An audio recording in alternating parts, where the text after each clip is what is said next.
What's going on, hockey fans? Many people may know this in the football world as big game week or that really superb game coming up in Vegas or, the game between Taylor Swift's hubby and Mr. Purdy himself, Brock Purdy. This is an exciting week for football fans, but it is a more exciting week for those of you in NCDC Nation. Why? The Dan K Show's latest power rankings drop right now, and we do so with my left-hand man, my consigliere, mon frere for another mayor, and a man who got my invite to the Schmedium Black T-shirt surprise party here today. What's up, Schmeeds? We got two Schmeeds right now. We're showing off the traps. I mean, look, you give the boys a couple of weeks off, and look what happens. We're just, don't mind this. Look at the extra fittedness. A little bit of a shorter look on the sleeves as well coming in from me today.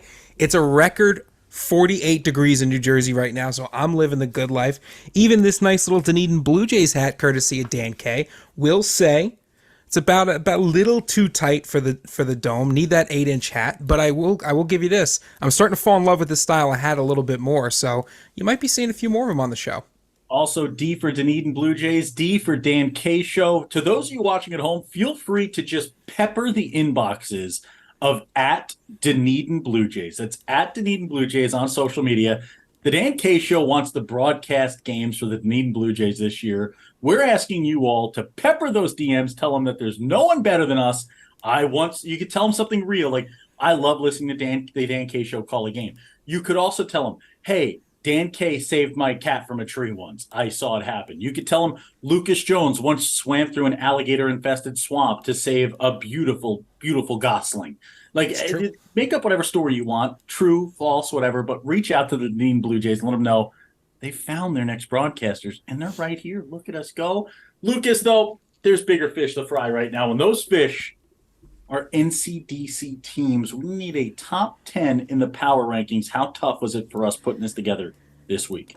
It was interesting. We got to a point where we started having the same groups, just in slightly different orders, right? When you look at a couple of teams that maybe should be 1 and 2 in their particular group, we got there, but there was a lot of interesting wins and losses this week. There's been a lot of movement, and I think the big thing, Dan, is the top teams not so unbeatable in the last month.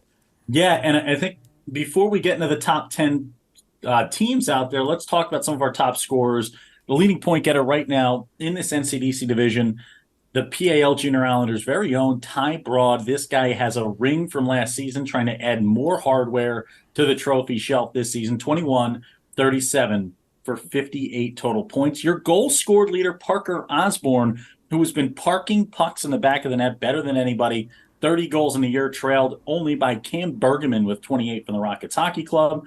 Your assist leader, again, that's Ty Broad. But how about, Lucas, Colson and Carter Hanrahan, the Hanrahan brothers, in second and third in assists right now in the NCDC, tied with 36 assists apiece. Who's the better brother, Lucas? Well, I mean, it's going to be tough to say. I mean, these two go hand in hand at this point. There's not many that do it better than them.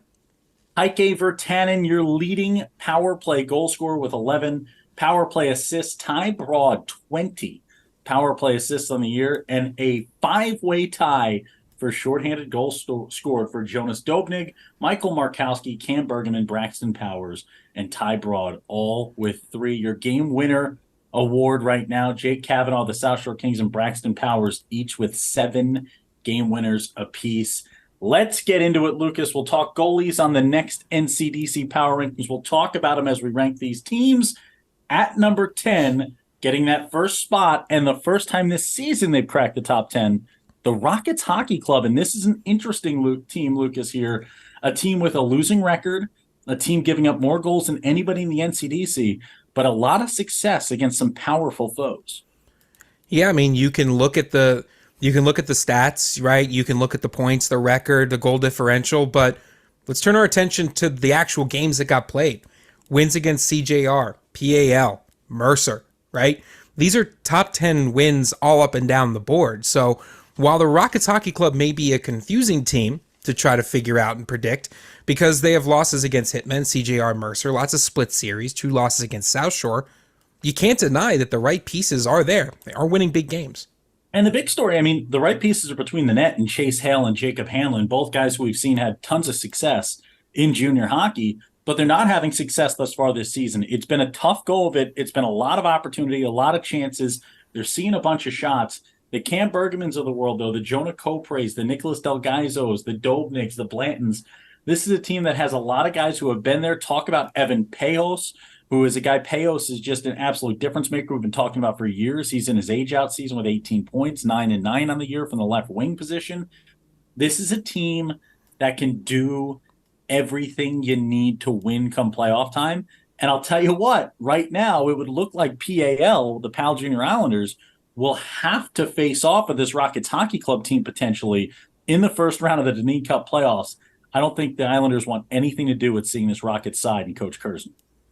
No, certainly not. If the Rockets Hockey Club are going to be giant killers, the Giants are going to try to stay as far away from them as possible. Next up, a team that has been a giant at times this year, but has also at times played like a little guy, right? That's been up and down. It's been ebbs and flows. Lucas, the Provo Predators have the biggest drop in this week's power rankings. They dropped 5 spots to the 9. They were the top mountain team rated in the last go around of these power rankings. Now down to 9. What happened to cause the fall for Provo? Well, I think it's been a little bit of slipping, every month, right? They're still winning a lot of good games. Their record is good. Their goal differential, I like where it's at. I love the way their defense looks. But I think what you're seeing is split series up and down the board. They're failing to differentiate themselves, right? The Mountain Division is a pack mentality, right? You've got the team in number 1, number 2, and the rest of them, they're in a pack right now. You've got to start putting together some streaks. A good last 10 games record would have done that, but you've got a split series against Ogden. You've got a split series against Rock Springs. You've got 2 wins against Pueblo, which is great, and then 2 losses to Idaho Falls, which, is again, a similar story to the Rockets Hockey Club, Dan, just a confusing team to try to figure out. Yeah, and the question is, Lucas, with this team, who's going to be the guy, right? Who is that standout person? Who's that go-to? Who do you want the puck on their blade when the breaks are beating the boys? Who's the guy who's a game changer? That's the big question. The other storyline, kind of hitting the same doldrums in net with Polston, who's been absolutely dominant when he's at his best. Kind of hitting that little lull in the season for Polston that I think Brzgalov hit right before the Christmas break there, right in December. You're starting to get a little lag in net. You're giving up a few more goals than you had been giving up early on in the early going where you were winning those close games. I don't worry about Provo right now, but I think the drop is warranted for what we're seeing compared to where the net minding level was at, where the defensive level was at, to where it is now. Provo at 9. At number 8, this team jumping 2 spots here. Coach Hankel and his Connecticut Junior Rangers continue to chip away at these power rankings up to the 8 spot. You want to talk about a team that looks good defensively. I think Connecticut Junior Rangers are one of those teams. They have a tight goal differential. They're only +5, but they've given up 107 goals through the season so far. I like that number. I like the way this team plays. I think they've got forwards who can skate very well, very quickly, but man, will they hit you. Those guys are just looking for an excuse to run you through the boards. And I like that play style, right? Wins against the Rockets, Mercer, Wilkes-Barre. Your Rockets are a split series. You've suffered some tough losses against PAL, 2 losses against Twin City Thunder. But, I think for CJR, the plan is longer term. The next 2 months are really going to showcase why this team is going to make a playoff run. And I'll tell you what, they've got a primo netminder in Primo Baldassare, who comes in 10-5-0. Are we just going to glaze over the exquisite pronunciation of that last name? Dan K struggling with the pronunciation of those kinds of last names, just absolutely nailing it. You know what? We try to get better each and every day, Lucas. We try to get a little bit better each and every day. And Primo Baldassare, this is a guy at 10-5-1-0 who is primo in net, okay? This guy, you want to talk about a Tommy DeVito right here. 10-5-0-1, a 181 goals against, the 951 saves percentage. You bring in this 2004 birth year, and he is a goaltender scouts should be watching in bunches. 5'11", just slightly under that 6-foot mark you're looking for in a netminder when you get to the next level. but it's okay to play undersized when you play as well and as disciplined as Baldessari is doing in net. You look at Max taking it to the max with 34 points in the year. But my big story, I like any team that's got Jack Hauser on it. This is my guy. It's the guy who had a great performance at the All-Star game in the NCDC. This Connecticut team is the real deal, and the team they got to figure out a way past come playoff time. Yet again, it's the Mercer Chiefs, Lucas, standing in their way. Mercer at number 7, a newcomer to the power rankings this month. Well, with Mercer, I think what you have is a team that passes the eye test with flying colors, right? In the Atlantic, you can't really look at goal differential at this point. That is number one, right? For folks who are tuning into this, we've talked about it, but it's not an indicator of a good team, bad team. You have to watch these teams. And you watch Mercer with 4 straight wins. You watch Mercer, who just took it to the Jersey Hitmen, who've beaten the Rockets, who've beaten the Junior Bruins outside their division, beaten the Wilkes-Barre Scranton Knights, right? So I like what Mercer's doing. I like that they're able to put together those win streaks, 7-3-0 in their last 10, and you can't really ignore that.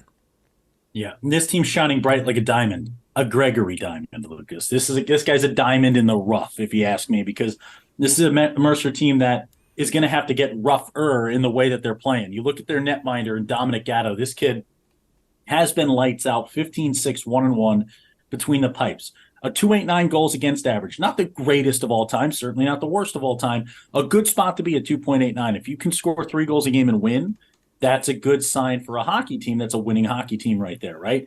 930 saves percentage, that's the big number.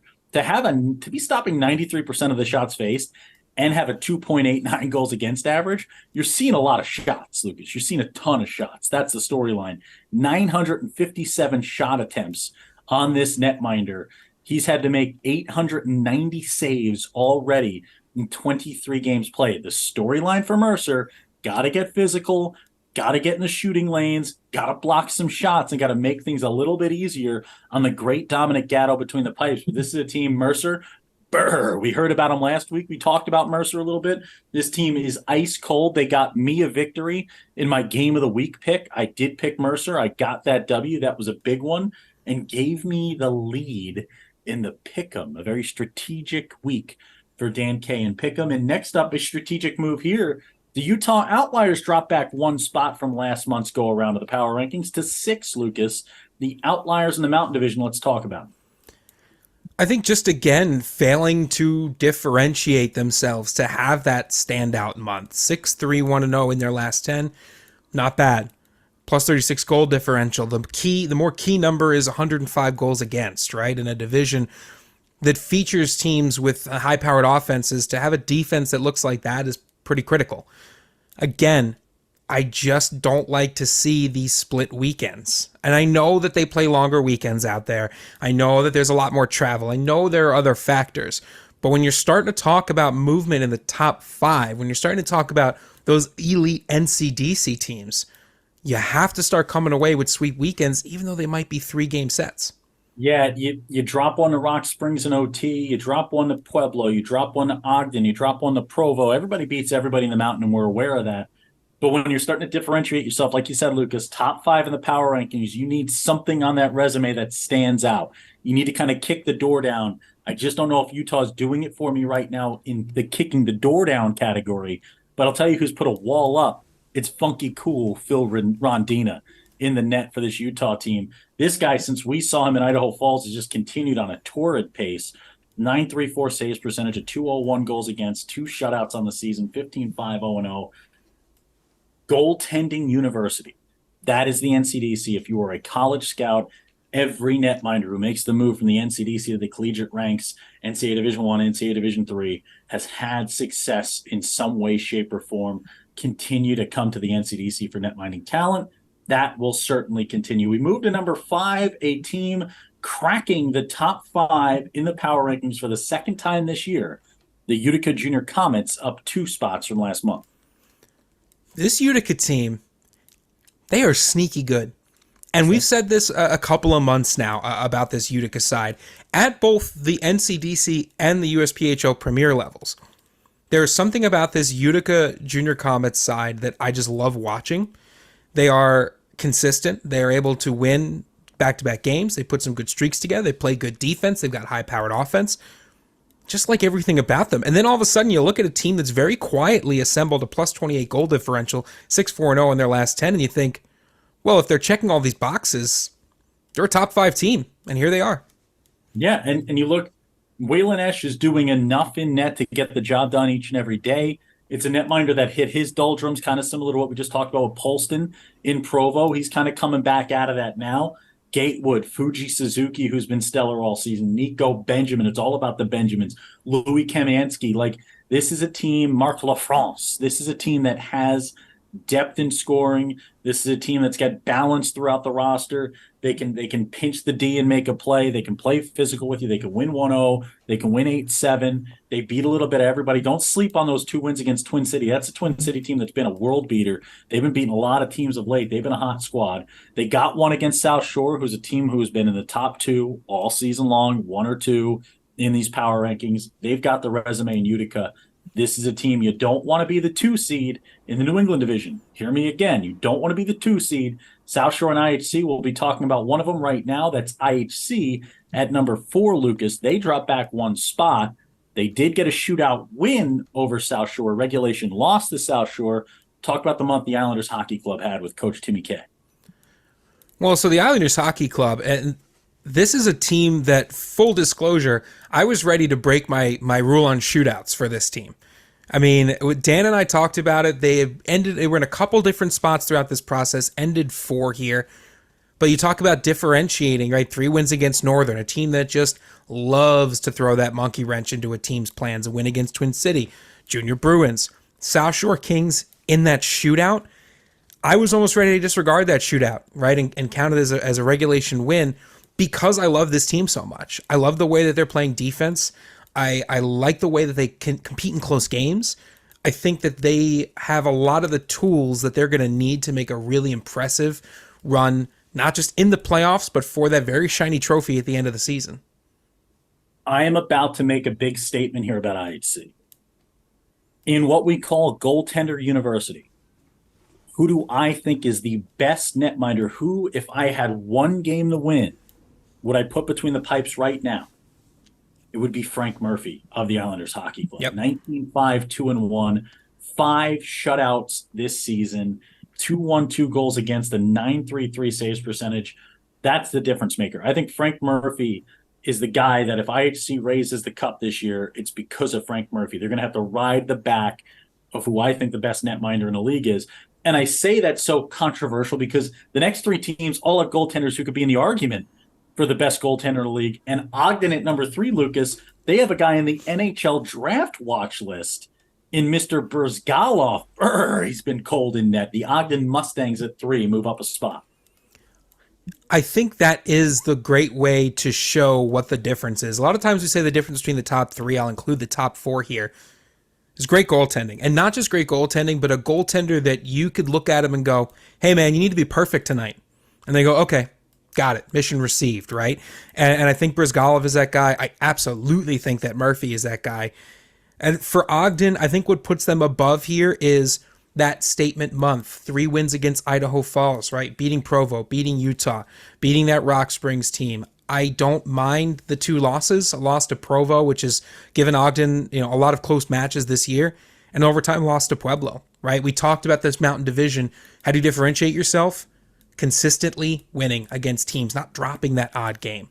So I think for Ogden, they've proven that, moved up 3 spots into the 3rd spot. Yeah, and then you look at Parker Osborne, Dmitry Voyatsis. Like, this is a team that has the goalie that can match up with a Frank Murphy in a Deneen Cup final, but then they've got the guys in the locker room that can go out there and take over a game. We talked about who the puck's going to find in a big moment. Parker Osborne, Dmitry Voyatsis have been that their entire career.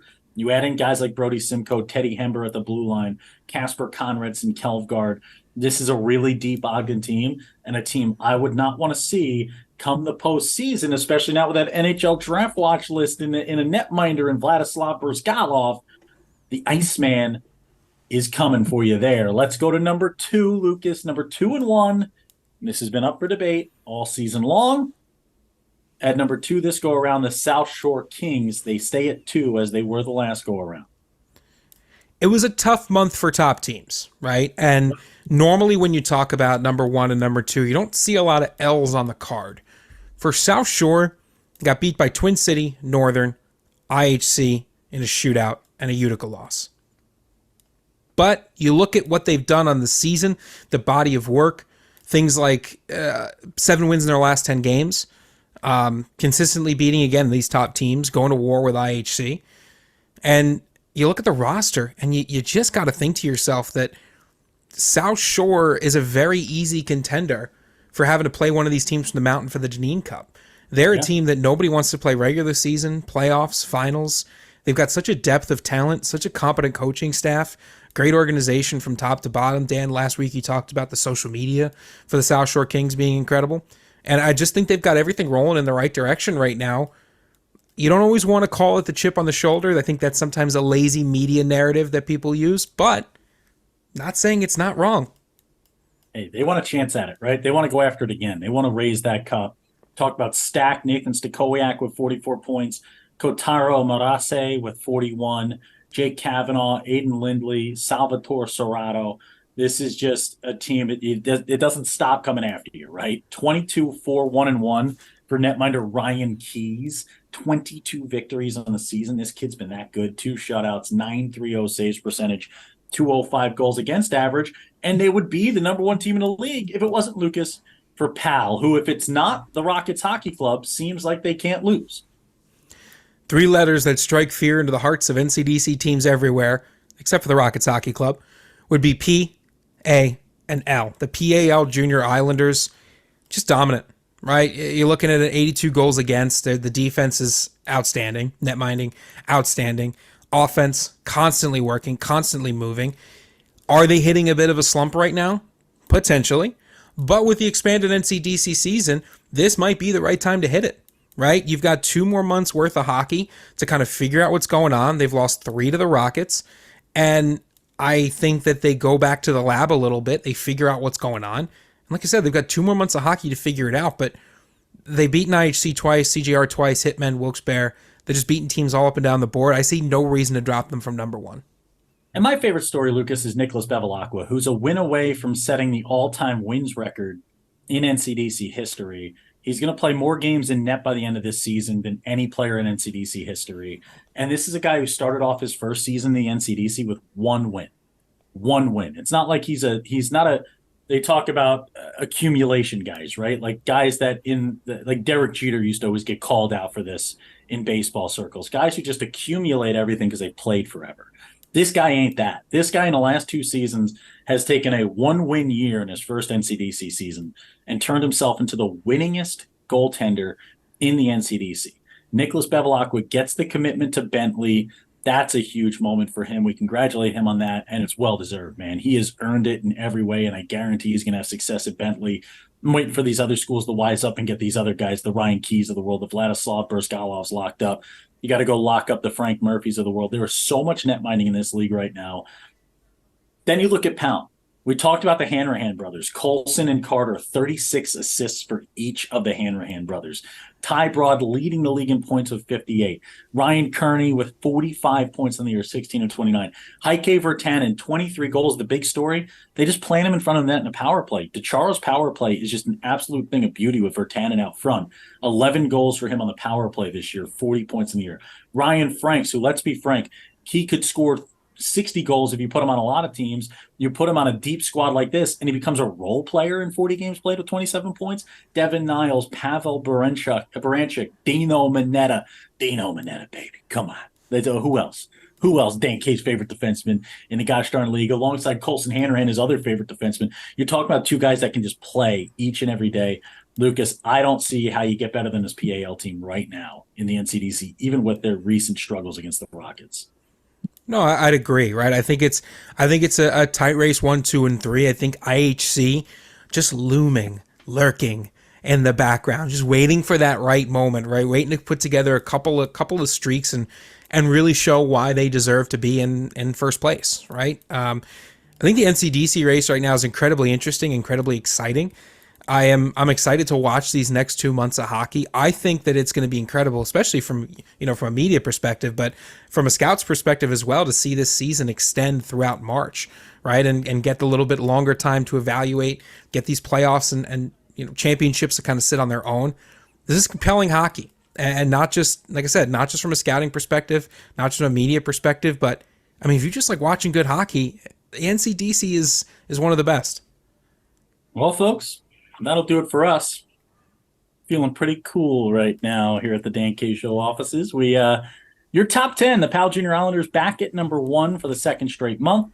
The South Shore Kings at number 2. The Ogden Mustangs move up a spot to number 3. The Islanders Hockey Club drop back 1 spot to 4. The Utica Junior Comets 2 spots up to the 5. Utah Outliers at 6. The Mercer Chiefs, newcomers to the top 10 this month at number 7. The Connecticut Junior Rangers moving on up. At number 8, the Provo Predators, the biggest drop in the past month, to number 9. And the Rockets Hockey Club, 3-0 against the PAL Junior Islanders this past month, get themselves inside the top 10. Let us know your thoughts, and let us know if you think we got anything wrong. Also, be sure to keep chirping the Dunedin Blue Jays. Let them know Dan K Show should be calling games for the Dunedin Blue Jays this summer. When Dan K's on the mic, it's always Sunglass Night and tight black tees. Power rankings, get it?